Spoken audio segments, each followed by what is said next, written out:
tere taas tulemast Ortonomi aiapäeviku lehele. Hirmus hea meel on teid siin näha ja hirmus hea meel on mul teatada, et sel aastal on minu Taavidi Budleia lausa eeskujulikult talvitunud. Kui teised aednikud praegu just räägivad seda, et neil on avamaal isegi rosmariin talvitunud, siis mina olen oma Budleia üle ka väga uhke, kuna see on üks lemmikpõõsaid siin aianurgas. Tavaliselt olen ma sunnitud ta tagasi lõikama kas peaaegu nulli või siis sinna umbes lumepiirini, et ta tegelikult on väga kergesti ära külmuv.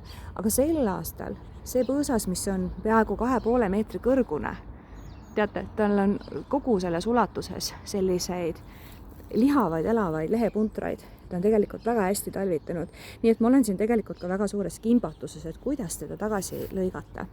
Kui teil on ka sel aastal aias selliseid erakordseid talvitumisi, siis andke kindlasti ka nendest märku. Need on väga põnev teada.